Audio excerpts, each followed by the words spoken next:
सारे संदीप अरे कार्ड कौन होते चलो रोल चलो। नमस्कार, सर्वप्रथम आपल्या सर्वांचे आभार व्यक्त करतो आपण एवढ्या मोठ्या संख्येने या पत्रकार परिषदेला उपस्थित राहिला त्याबद्दल। पहिले मी विषय एक्सप्लेन करतो, त्यानंतर सरदेसाई साहेब बोलतील। विषय असा आहे की या पूर्ण कोरोनाच्या संकटाच्या काळात अनेक वेळेला मुख्यमंत्र्यांचं वक्तव्य आलं की याच्यामध्ये राजकारण करू नका, सर्वांनी सहकार्य करा, या संकटाशी आपल्याला एकत्र लढायचं आहे आणि वगैरे वगैरे वगैरे गोष्टी झाल्या। पण जेव्हा सर्व पक्ष या कोरोनाच्या संकटाच्या काळात त्यांच्याशी कोरोनाशी जेव्हा लढायला उभे राहिले तेव्हा महानगरपालिकेतला जो सत्ताधारी पक्ष आहे शिवसेना, जो सगळ्यांना सल्ले देत होता की राजकारण करू नका, हे भ्रष्टाचाराच्या मार्गाने जात असताना मला दिसले। याच्यामध्ये अनेक प्रकारची जी जम्बो सेंटर्स उघडली गेली, मग ते वरळीचं असेल, गोरेगावचं असेल किंवा बीकेसीचं असेल, त्या ठिकाणी अनेक लोकांना कॉन्ट्रॅक्ट दिली गेली। त्याच्यामध्ये इमर्जन्सीच्या नावाखाली कुठलंही टेंडर काढण्यात आलं नाही, फक्त जी कामं दिली ती ई कोटेशनच्या माध्यमातून दिली। आपण पहिले फक्त ई कोटेशन काय, मी एक अर्ध्या मिनिटात आपल्याला सांगतो की ज्याच्यामध्ये कुठलंही टेंडर निघत नाही, ठराविक 2-3 लोकांना बोलवलं जातं, त्यांना सांगितलं जातं की तुमचं काय या पर्टिक्युलर कामासाठी काय खर्च येऊ शकेल, तुमचं काय किती कोटेशन आहे ते द्या। कोण 10 रुपये देतं, कोण 12 रुपये देतं, कोण 13 रुपये देतं, त्यातल्या 10 रुपयेवाल्याला ते दिलं जातं। त्याचा टेक्निकल क्रायटेरिया काय असला पाहिजे, म्हणजे समजा संदीप देशपांडेला तुम्ही काम देताय तर संदीप देशपांडेची खरोखर ती काम करण्याची कॅपॅसिटी आहे का, त्यांनी ह्याच्या आधी कुठलं काम केलंय का, याच कुठल्याही गोष्टीची पडताळणी याच्यामध्ये झालेली नाही। जेव्हा अनेक तक्रारी या जम्बो सेंटर मधून आम्हाला आल्या की बाबा अशा अमुक लोकांना कामं दिले गेली आहेत आणि ती कामं व्यवस्थितपणे होत नाहीये, लोकांना ज्या सुविधा मिळायला पाहिजे त्या मिळत नाहीयेत, त्यावेळेला आम्ही जेव्हा आमच्या महाराष्ट्र सैनिक वरळी इथले तपास करायला लागले की बाबा हे कोण लोक आहेत ज्यांना ही कामं दिली गेलेली आहेत, तेव्हा आमच्या समोर या 2 परचेस ऑर्डर आल्या। या ज्या परचेस ऑर्डर आहे ती एक 12 लाखाची परचेस ऑर्डर आहे आणि एक साधारण 3.5 लाखाची परचेस ऑर्डर आहे। ही कसली परचेस ऑर्डर आहे ती मी पहिले आपल्याला सांगतो। ही परचेस ऑर्डर आहे hiring classes 3 and classes 4 laborers for NACI Dome COVID Jumbo Facility for Portable ICU Unit, म्हणजे ICU मध्ये जे क्लास 3 किंवा क्लास 4 चे जे कर्मचारी आहेत त्यांच्यासाठीची म्हणून ही परचेस ऑर्डर होती। त्याचा टाइम पिरियड होता 22/6/2020 ते 30/6/2020। त्याचं सँक्शन जे झालेलं आहे ते 23/6/2020 ला सँक्शन झालेलं, ती ही परचेस ऑर्डर आहे। दुसरी परचेस ऑर्डर होती ती साधारण 12 लाखाची आहे। Supply of labours for NACI dome COVID jumbo facility, त्याचा सँक्शन डेट आहे 27/6/2020, त्याचा पिरियड आहे 14/6/2020 ते 30/6/2020, 15 दिवसाची। ही 12 लाखाची परचेस ऑर्डर। आता या 2 परचेस जे ऑर्डर आहेत याच्यासारख्या अनेक जम्बो फॅसिलिटी मध्ये याच कंपनीला कामं दिली गेलेली आहे। या कंपनीचं नाव आहे किश कॉर्पोरेट सर्व्हिसेस इंडिया। त्याचा पत्ता आपल्याला वाचून दाखवतो, कदाचित बऱ्याच लोकांना हा पत्ता ओळखीचा पण वाटू शकेल। त्याचा पत्ता आहे office number 4, building number 1, ground floor, Gomata Janata colony cooperative housing society, opposite Nerolac पेठ, लोअर परेल, मुंबई। आता या कंपनीचं नाव आहे किश कॉर्पोरेट सर्व्हिसेस इंडिया। ही त्यांनी जे पत्र दिलेलं आहे महानगरपालिकेला ते आहे। हा त्यांच्या लेबर्सचा चार्ट आहे, कुठले कुठले त्यांनी सप्लाय केले ते सगळे, हा एक आहे। जेव्हा ही कंपनी कुठली आहे बाबा, याला कुठल्या बेसिसवर काम दिलं, याचा जेव्हा आम्ही तपास करायला गेलो तेव्हा आपल्याला साईटवर या कंपनीचं सगळे प्रोफाईल मिळालेले आहे. त्याचं नाव आहे Kish corporate services India private limited. ही त्यांची बेसिक इन्फॉर्मेशनचं जे हे आहे ते. आणि याच्यामध्ये जेव्हा आम्ही बघितलं याचे या कंपनीचे डिरेक्टर्स कोण कोण आहेत, कोणाची कंपनी आहे ही, की ज्याला एवढं कुठला अनुभव नसताना, कुठल्या काही गोष्टी नसताना यांना एवढी कामं दिली जातात. म्हणजे नुसते वरळीला नाही, बाकीही ठिकाणी कामं दिली गेलेली आहेत. याच्या डिरेक्टर मध्ये नाव आहेत, पहिलं शैला प्रशांत गवस, दुसरं नाव आहे गिरीश रमेश रेवणेकर, हे ऍडिशनल डिरेक्टर, तिसरं नाव आहे प्रशांत महेश गवस, आणि चौथं नाव आहे जे मला असं वाटतं आपल्या सगळ्यांना इंटरेस्टिंग वाटेल, ते नाव आहे साई प्रसाद किशोर पेडणेकर.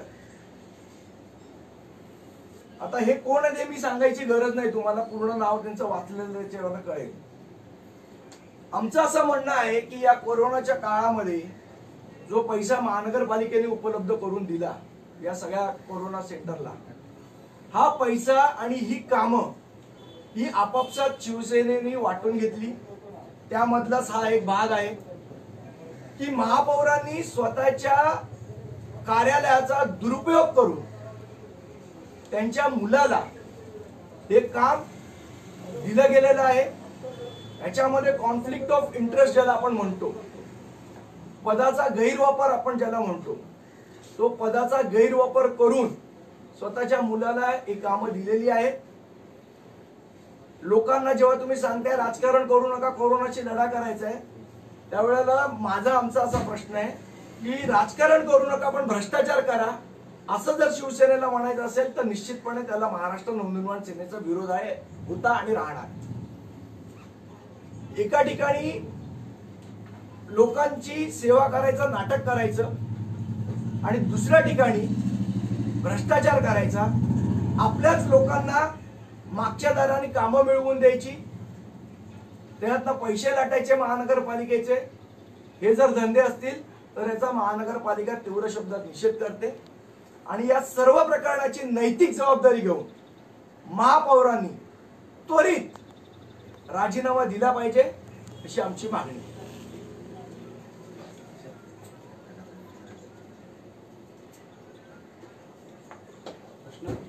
संदीपजी, याच्या व्यतिरिक्त देखील काही कामं त्यांना दिली गेली तर हे एक असेल, कारण मुंबईभरील सगळे काम आहे, सबर असेल, उपनगर असेल, काय काय या कंपनीने अजून कामं देण्यात आली, काय माहिती आहे?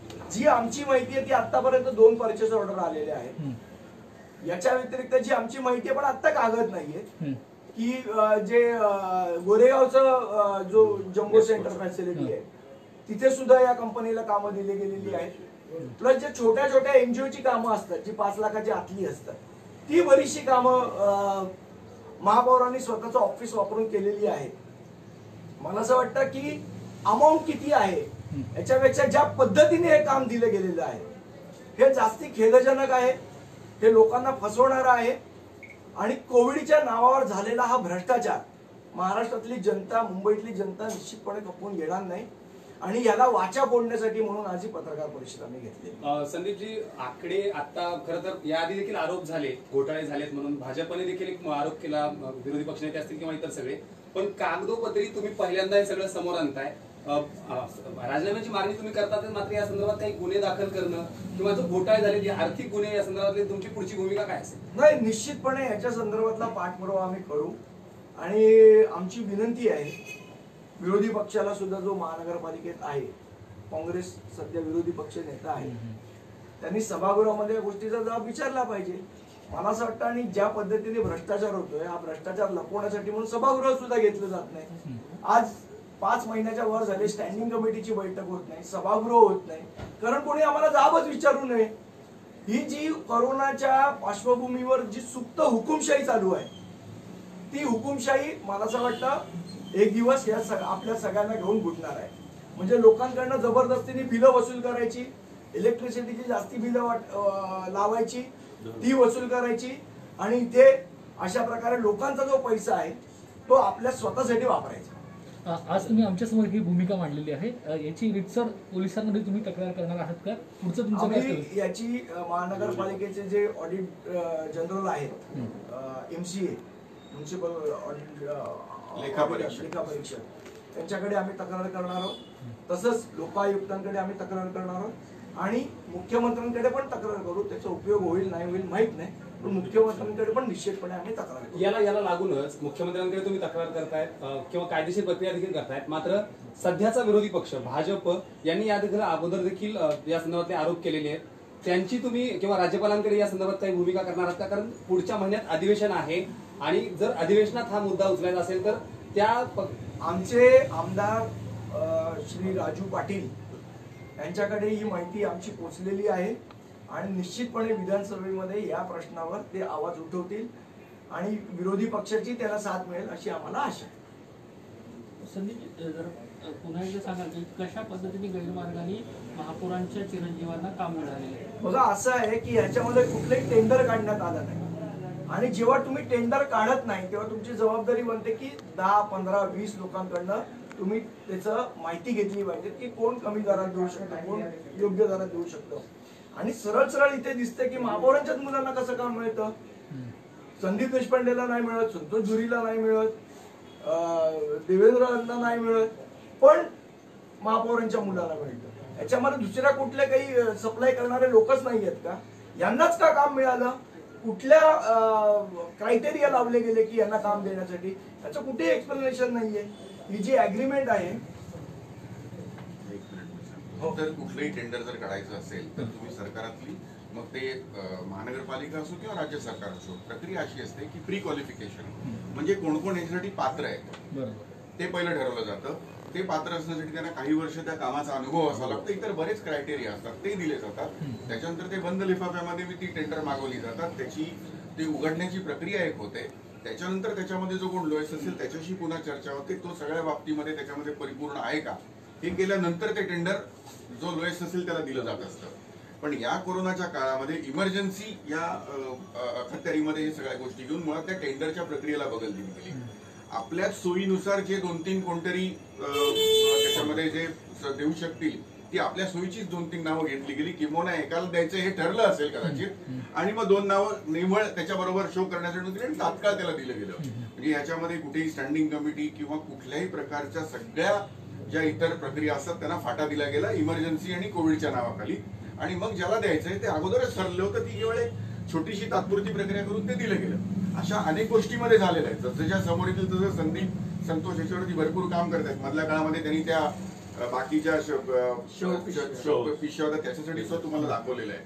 तर असं जवळपास प्रत्येक गोष्टीमध्ये होतंय. आता जसं हे आमच्याकडे डिटेल्स येतील तसं तुमच्या समोर आणत जाऊ.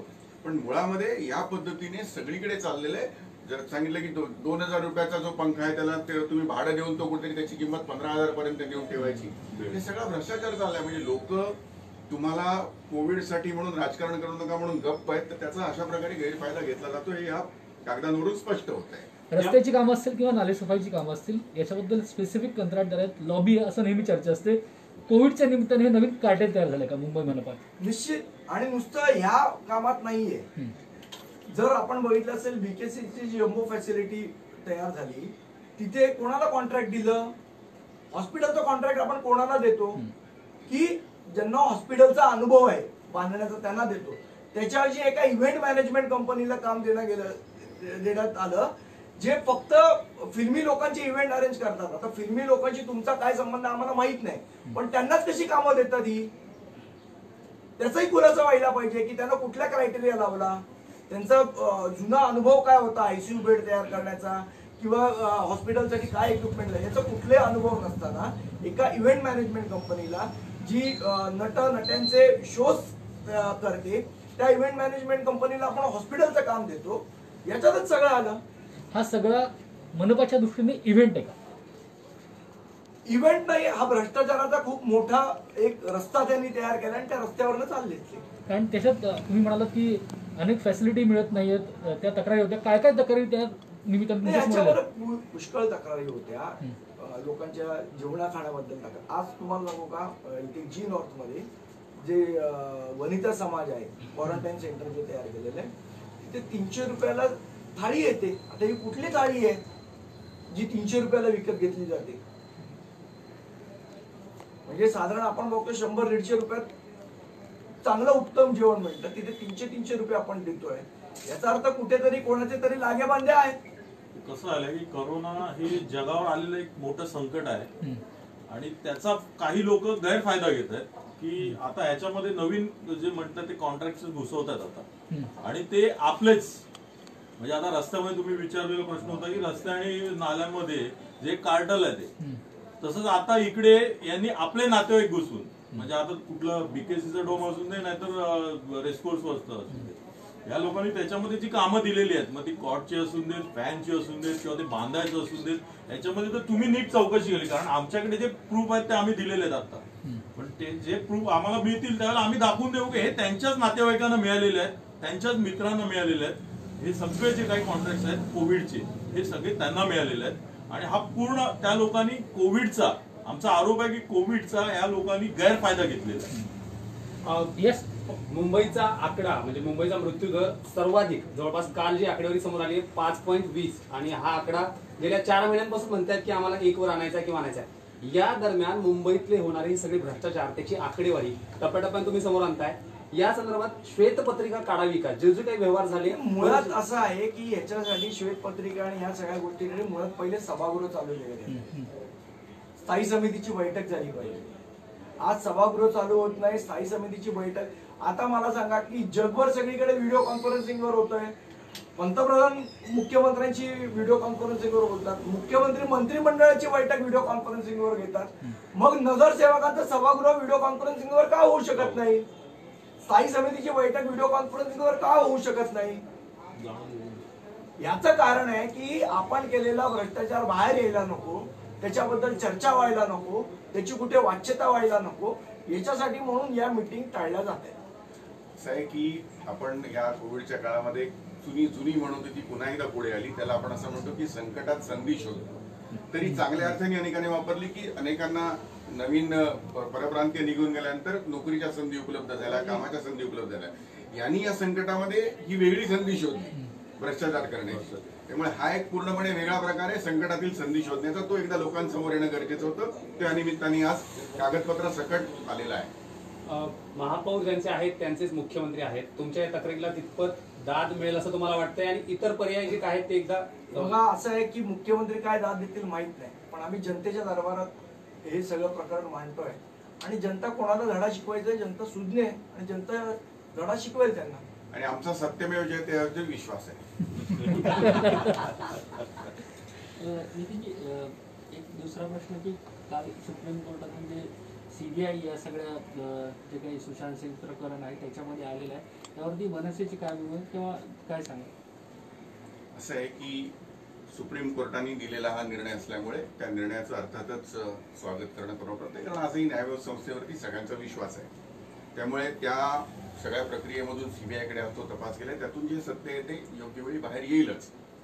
परंतु यातलं एकच गोष्ट मला सांगावीशी वाटते की या प्रकरणाबद्दल मी बोलत नाही, पण मुंबई पोलिसांबद्दल सुद्धा यामधून कुठून तरी राजकारण करून त्यांना कमी लेखण्याचा प्रयत्न होऊ नये. या प्रकरणाबद्दल मी बोलत नाहीये, पण मुंबई पोलीस हेतू सक्षम आहेत.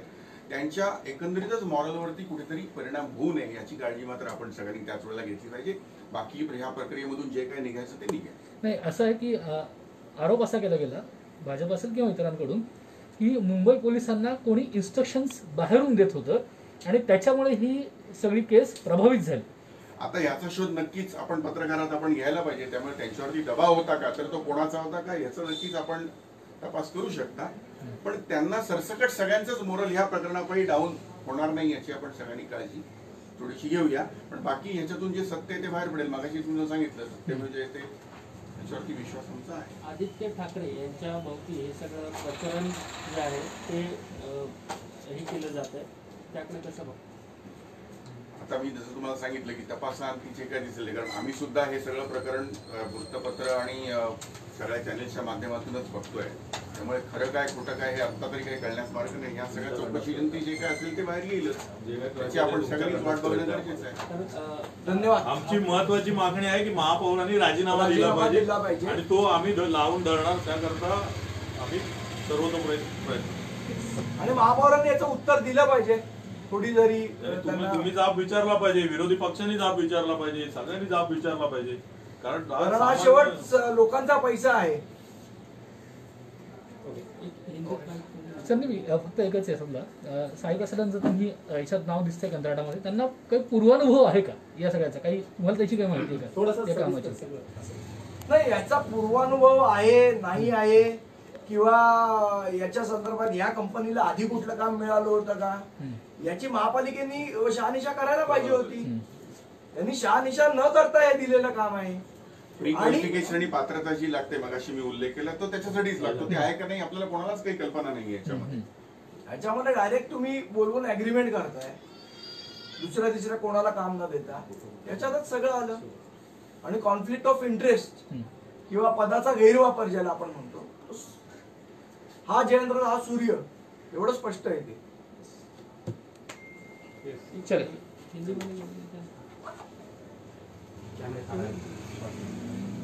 क्या मेयर के ऊपर एलिगेशंस है आपको? देखिए, ऐसा है कि जो ये कोरोना के पीरियड में जो काम दिए गए, लोगों को जो कॉन्ट्रैक्ट बांटे गए, उसमें बहुत बड़ा भ्रष्टाचार होने की आशंका हमें थी. और इसीलिए हमने जो पेपर्स थे जब वो मंगाए, तब हमने देखा कि एक कंपनी है Kish corporate services private India private limited. ये कंपनी को बहुत सारा काम दिया गया है जो कि टेंडर प्रक्रिया के बिना दिया गया है. इसमें जो टेंडर मंगाना चाहिए था वो कोविड के नाम पर नहीं मंगाया गया और इस कंपनी को काम दिया गया. उनके साथ कॉन्ट्रैक्ट हुआ. जब हमने इस कंपनी के डिटेल्स वेबसाइट के ऊपर जब उनका प्रोफाइल देखा, तब हमको 3-4 नाम सामने आए. उसमें से एक नाम मेयर मैडम के लड़के का है. और जब हमने ये पूछना चाहा बोर्ड ऑफिसर या अन्य अधिकारियों से कि आपने क्या क्राइटेरिया लगा के ये काम दिया है, तब तो उनके पास से कोई जवाब नहीं आया और नहीं उन्होंने कोई जवाब अब तक दिया है. धन्यवाद. धन्यवाद.